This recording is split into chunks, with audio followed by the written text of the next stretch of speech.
Hello and welcome again. Elias here, driver and engineer from the team Red Bull Driftbrothers. And today we tackle a topic. Is a standalone ECU really worth it? Probably a lot of you guys already know mechanical tuning like exhaust, air filters, rims, suspension, stuff like that. But we often got asked, what about the software side of things? So what is the ECU modding? And for that topic, I want to invite my good friend Robbie from Track Day Performance. He has decades of experience in motorsports and tuning ECUs and all that. Today, we wanted to really look into, is a standalone ECU really worth it, and for whom it is worth it. So Robbie, thanks for joining us. Hi Ellie, how are you? Good to be back. Doing good. Yeah, so I already introduced you a little bit and told the guys out there that you already have quite some experience in tuning ECUs. I think more than 20 years, is that right? Yeah, I started off when it wasn't quite as easy as it is now, where you have to take the ECU physically apart and pull a little chip off and write a new bit of software onto an EEPROM, and if you got it wrong, you just threw the chip in the ditch and went on from there. So yeah, been at it a long time. Okay. They've evolved a lot, like all technology. Yeah. So maybe for people that are not familiar with an ECU, what is an ECU? So ECU stands for Engine Control Unit, and maybe we can describe the basic tasks of an engine control unit to people that are not familiar with what it is in any way. Sure. Okay. So modern vehicles for the last 25, 30 years have used an engine control unit, and they've had what's called fuel injection.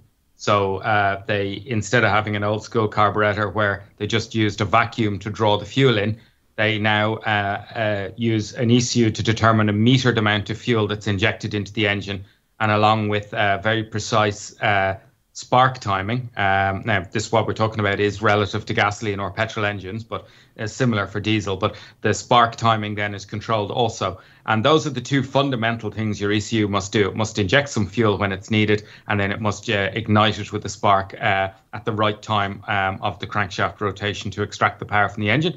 One of the big moves for two ECUs from carburetors was the need for cleaner vehicles and emission standards to be brought in across the world. So carburetor can work on a normally aspirated engine quite well, but it isn't very environmentally friendly, and it's not very good at always hitting a nice lean air-fuel mixture and stuff for when you're cruising and not really using the engine in anger. So one of the big pushes for electronic fuel injection through ECUs was to help with the environment and to modernize the cars, obviously, because as everybody's aware, technology continues to evolve always, and sometimes the car industry falls behind other industries, sometimes it leads. So ECUs were one of the leading things that were evolving in the car industry in the very late 70s, early 80s, and they made huge gains then in the 90s, really.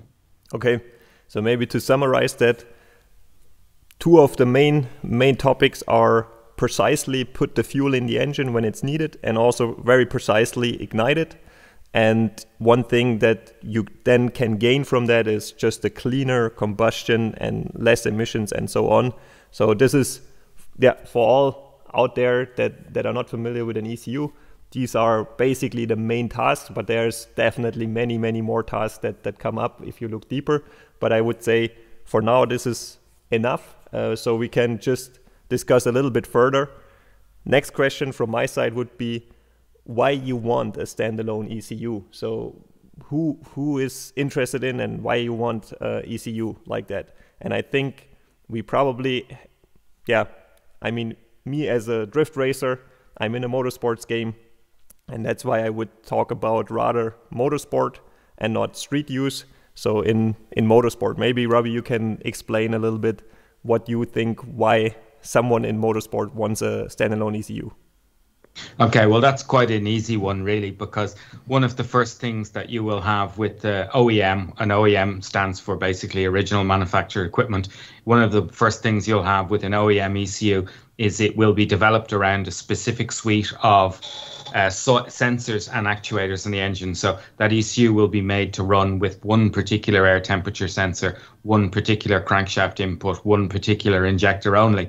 Then if you need to tune your engine in any way that requires you to go further than these particular components, you start running into trouble. Not saying that you can't be done, but you start running into trouble, and then you start doing what's called fudge figures. In other words, you put bigger injectors in, but you don't tell the engine control unit they're bigger. You tune the tables differently and all this. And yes, we are talking in general here. There are really smart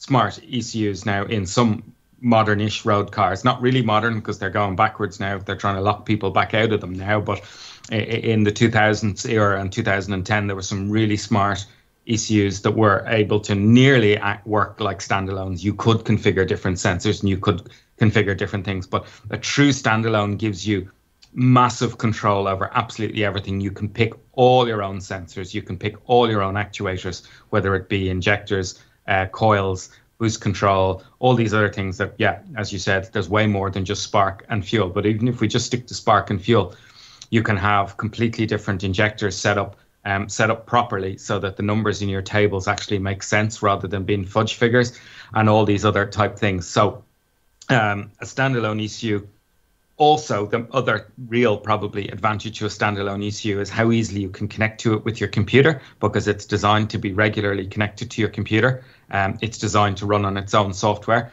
not some software that decodes what's in an OEM ECU, which sometimes you need to do a whole rigmarole of get the data file out of the OEM ECU, then you need to decode it, then you need to change what you need, then you need to recode it, and then you need to load it into the ECU. And each change might take 10, 15 minutes. On a standalone ECU, you didn't want to change one percentage in one place. It might be 3 seconds. Hit the enter key and you're gone again. So for motorsport and where time is very vital for quick pit stops or optimization of vehicles, a standalone is really essential. Okay, thank you very much. There was already a bunch, and I would maybe break that up and also bring my experience from what I experienced on the racetracks with you and with the team.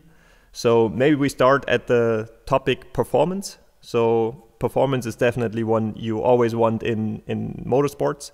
And so far as I understood, or as I also experienced, with a standalone ECU, you normally in the position to really get the maximum performance out of your package. Is that right? Yeah, absolutely. Because as I said, you're not tied to any limiting factor. So you've no limiting sensors, you've no limiting anything. So you can tune the engine for maximum performance. And maximum performance is basically to get the absolute optimal out of the engine's physical ability. Because obviously an ECU cannot make an engine perform physically better than it actually can on its own. It must be physically capable. And where some people don't understand this, but engines have physical limits. In other words, if you go too far, they break, or they just can't get enough air through them to make horsepower. And making horsepower and torque is very, very simple. An engine is just a pump that pumps air through it. The more air you pump through it, the more power it can potentially make. So when you pump some air through it, then you add the right amount of fuel, you burn it, and you get some power. But if that engine can't physically pump that fuel, it's never going to make the power. So just to make that clear to people as well, ECUs are not this magic thing that makes an engine that's not capable of making any horsepower make loads. But if the engine is a capable engine, the ECU or a proper standalone ECU should be able to make it make 100% of its potential. Where if you had an OEM ECU and you were tuning it, you would probably always be struggling in the 90 something percent for efficiency of the power out of the engine, because you've got compromises, as I said, with sensors and actuators. And in motorsport, you really want to be at 101% if possible all the time. Yeah. Even though you can't get to 101, but you want to try. Yeah. I can totally get the last point. But you mentioned something very important for me, as at least. So if you try to go over the limits, then you eventually break something. And one very important topic from my side is really damage prevention. So you can have systems, the standalone ECU control certain systems and sets certain values to really tell you if something is going wrong, and if so, it might save your engine. And this is a very, very important thing that I experienced, because so far, luckily, we didn't have dramatic engine failures on the racetracks. We had one, but this was a down mechanical issue. The ECU couldn't do anything for that, but we had tons of things happening where the ECU first told us, hey guy, watch out, there's something wrong, and it saved basically an engine. So maybe you can also tell something about that. Yeah, okay, well, for example, let's just say one thing. So every engine on the planet basically requires oil pressure to run, because they use a film of oil to stop metal components touching. If the metal components touch, they basically weld themselves together, seize, and then explode. That's very simple. Now that's how it happens. So if you have a race engine and it runs low on oil pressure, the ECU can intervene and say, okay, I'm going to limit the power, warn the driver, stop the engine before it becomes catastrophic and costs the driver most of his budget for the year. But a road car, funnily enough, you would think that road cars are able to do that, but they're not. They're prohibited by law from doing that. And there's one very simple situation.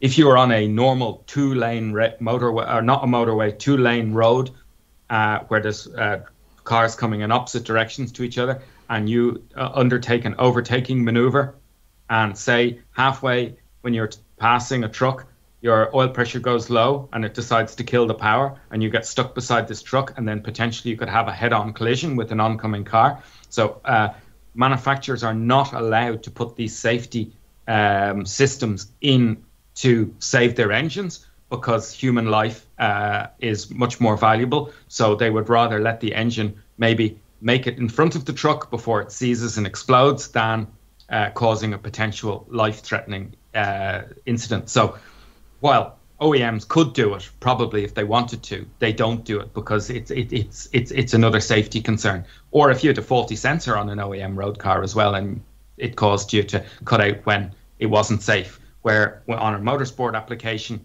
not saying it's not safe, but you're normally on a racetrack, it has runoff areas, there are safety barriers, you're in a car with a roll cage, you have safety equipment, it's different. So in that situation, engines are valued sometimes higher than maybe the potential of not finishing the race. The driver will decide, I will like my engine to stop, rather than trying to finish the race and cost me a lot of money. So in that situation, the best thing you can do is use the fuel pressure, the oil pressure, the temperature sensors to limit the, limit the exposure of the mechanical components to damage if something is going wrong. And also because modern engine management standalones link with display modules, which we'll also discuss at a later stage, they can give the driver a huge amount of data of what's going on, but only as he needs to see it. So they won't tell him all the info until something's starting to go wrong, and then they'll be able to tell the driver, ooh, this is starting to go a bit off. Maybe because it's only a bit off, you could keep going and see if it gets better, or it's going really wrong and now we're going to shut you down. Yeah. So very interesting. I actually didn't know about the fact that OEs are not allowed to do that, but yeah, you explained that quite well, why they're not allowed to do that. So yeah, so basically in a standalone, you can definitely control each and every value and can tell, okay, if the oil pressure drops below a certain amount of bars, then just shut down the engine. So this is very important. It saved our team quite a lot of hassle and quite a lot of money that we had systems like that already in our cars. And maybe next point, variability or setup. Like if you have a standalone ECU, you basically can change stuff around on your engine and still are able to use the same ECU, what you normally can't do with a OE ECU. So maybe you can also have some words on the variability and the setup of a ECU. Yeah, okay, so that comes back to something I said at the beginning, the differences between a standalone motorsport ECU and a road car ECU from OEM is, you can go and you can get a higher quality air temperature sensor, for example, one that reads changes in the air temperature much, much quicker. And you can fit that, and you can just go in and you can, in your standalone, you can just enter the values for this new sensor. Again, you can get a better quality or higher range oil pressure sensor, fuel pressure, and all these things. Plus, you can add better quality injectors. You can add injectors that have multiple staging injectors and all these other things with the standalone. And if you do all these correctly and you use good quality parts and then you tune the engine properly, you will have a much more reliable engine than if you took the same engine on an OEM ECU and tried to force it to make the power. Because one thing is, as I explained a minute ago, an engine is just an air pump. When it's running at 100%, it's quite happy as long as it's been looked after. So as long as when it's running at 100%, it's within the mechanical limits of the components being used is the first thing, because if it's not, it will explode very quickly. But once it's within those limits, then it's quite happy as long as it's running at the right air-fuel ratio, which keeps the pistons and the combustion chamber at the right sort of temperature, and maybe the turbocharger. And then if it's got the optimal spark timing as well, that will keep all the temperatures in check. And you know, a lot of people say to me, I'd like a really safe tune on my engine. Can you limit it a bit? Well, sometimes you can't actually limit the engine without potentially exposing it to harm. But because by either running it too rich on the fuel or too lean on the fuel to cause it to have less power for the customer's request, you're actually putting the engine in more danger than when the engine is running properly. So quite often I say to them, you know, the best running engine is at 100% with all the parameters correct. And that normally plays out to be the best way, because when you strip an engine down afterwards, you will see that it looks nice when it's been run properly. Doesn't matter if it's been run hard or not, as long as it's run properly. And standalone ECU will allow you to address all the particular parameters to make it run properly. That's yeah. I can just feel that, like whenever I had an engine tuned by you and you jumped in the car and drifted over all the tracks in Europe, you can basically feel that the engine is willing to do what it does, and it's just doing it. Like and also in drifting, we often have our engines high in the revs or at the rev limiter, and even there it was sitting there doing its job. And so I can totally understand that that you always want to have basically the 100% tune, and then you as a user can use whatever you need, but then it's there and it's running properly. So two more topics I would say. One is data tracking and analysis of data. This is also a big topic that you basically have with a standalone ECU. What I experienced, you can basically monitor each and every data you gather in the ECU and can also look at it afterwards. And that helps to develop the engine further, develop your driving maybe further. So what are your thoughts on data tracking and analysis?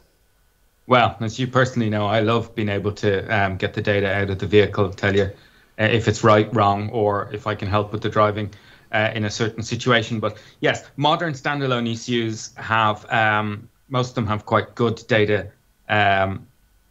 acquisition now. So basically you can program how many sensors you want to record the data from, but you can also program how often it records the data. It doesn't record, like, it's not analog. It's not like it records everything non-stop. Everything in digital world has to be told when to do something. So you would measure certain things maybe at 200 times a second, and you would measure other things at 100 times a second, and some things you might measure only 1 time a second.